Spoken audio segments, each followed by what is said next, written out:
दोस्तों आखिर क्यों ये मजदूर जेसीबी पे चढ़कर अपनी जान से खेल रहा है, वजह जानकर आप हैरान रह जाओगे। तो दोस्तों मैं आपको बता दूं कि इस नाले में तेज बहाव के कारण एक कुत्ता गिर जाता है। इसके बाद जब मजदूरों को पता चलता है तो वह मजदूर उसे बचाने के लिए अपनी जान की बाजी लगाने चले जाता है। जब मजदूर डॉग को बचाने जाता है तो डॉग उसे काटने लगता है, लेकिन थोड़ी देर बाद कुत्ते को महसूस होता है कि यह मजदूर उसे बचा रहा है तो डॉग फिर साइलेंट हो जाता है और इस प्रकार एक मजदूर ने एक कुत्ते की जान बचा ली। दोस्तों आखिर क्यों ये मजदूर जेसीबी पे चढ़कर अपनी जान से खेल रहा है, वजह जानकर आप हैरान रह जाओगे। तो दोस्तों मैं आपको बता दूं कि इस नाले में तेज बहाव के कारण एक कुत्ता गिर जाता है। इसके बाद जब मजदूरों को पता चलता है तो वह मजदूर उसे बचाने के लिए अपनी जान की बाजी लगाने चले जाता है। जब मजदूर डॉग को बचाने जाता है तो डॉग उसे काटने लगता है, लेकिन थोड़ी देर बाद कुत्ते को महसूस होता है कि यह मजदूर उसे बचा रहा है तो डॉग फिर साइलेंट हो जाता है और इस प्रकार एक मजदूर ने एक कुत्ते की जान बचा ली। दोस्तों आखिर क्यों हो रही है इस लड़के की शादी इस कुत्ते से, चलिए बताता हूँ आपको। बता दूं दरअसल ये लड़की की शादी इस कुत्ते से इसलिए हो रही है क्योंकि यहाँ के लोगों का मानना है कि ये लड़की मांडलिक यानी कि शादी होने के बाद ही इसका पति टपक जाएगा। इसलिए गांव वालों ने ये फैसला किया था कि अगर इस लड़की की शादी इस कुत्ते से होती है तो अगर इन फ्यूचर कुछ भी होता है तो वो कुत्ते के साथ होगा। उसके बाद कुत्ते से शादी करने के बाद ये लड़की दूसरी शादी किसी और से कर सकती है। दूल्हा बने कुत्ते की बहुत ज्यादा ही खातिरदारी की जाती है और पूरे रीति रिवाज से इसकी शादी कराई जाती है। अब दोस्तों आप ये बताइए कि इस शादी में क्या गलत था क्या सही था। दोस्तों जब कोई इंडियन मजदूर या फिर अच्छी नौकरी करने वाला दुबई जाता है तो उसके साथ क्या क्या होता है, चलिए बताता हूँ आपको। जब कोई इंडियन दुबई जाता है तो उसे कड़कती धूप में उससे काम करवाया जाता है और उसे खाने पीने के लिए भी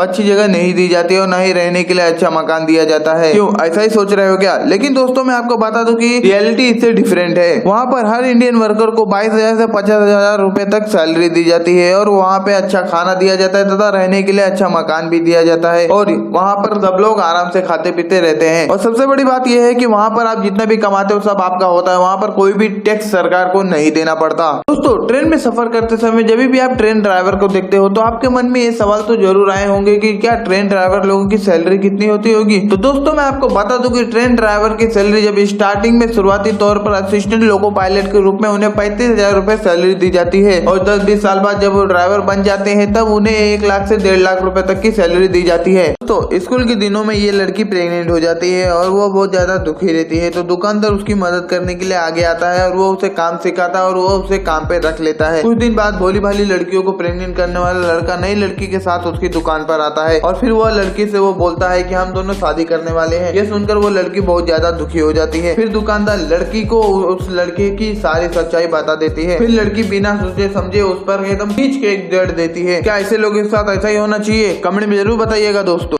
शिव जी ने क्यों काटा था ब्रह्मा जी का 5वां सिर? एक्चुअली में ब्रह्मा जी की शुरुआत में 5 सिर हुआ करते थे, लेकिन शिव जी ने क्रोध में आकर ब्रह्मा जी के 5वां सिर काट दिया था। लेकिन क्यों काटा था चलिए पता करते हैं। शास्त्रों के अनुसार ब्रह्मा जी ने एक बहुत सुंदर महिला को बनाया था। उनकी यह रचना इतनी ज्यादा सुंदर थी कि वे खुद स्वयं उसकी सुंदरता में मोहित हो गए थे और वे उसे हासिल करने की कोशिश करने लगे। और शत्रुपा ने ब्रह्मा की दृष्टि से बचने के लिए बहुत कोशिश की परंतु वह असफल रही। तो फिर ब्रह्मा जी की नजर से बचने के लिए शत्रुपा ऊपर देखने लगी। तभी ब्रह्मा जी ने अपने एक 5वां सिर ऊपर की ओर विकसित कर लिया जिससे शत्रुपा की हर कोशिश नाकामयाब हो गई। शिव भगवान ब्रह्मा जी की हर एक हरकत को देख रहे थे और शिव की दृष्टि में शत्रुपा ब्रह्मा जी की पुत्री थी और उन्हें ये घोर पाप लगा। तो शिव जी ने ब्रह्मा जी का 5वां सिर काट दिया और उन्हें यह श्राप दिया कि त्रिदेवों में ब्रह्मा जी की पूजा नहीं की जाएगी और उनकी पूजा उपासना नहीं की जाएगी। बोलो ओम नमः शिवाय।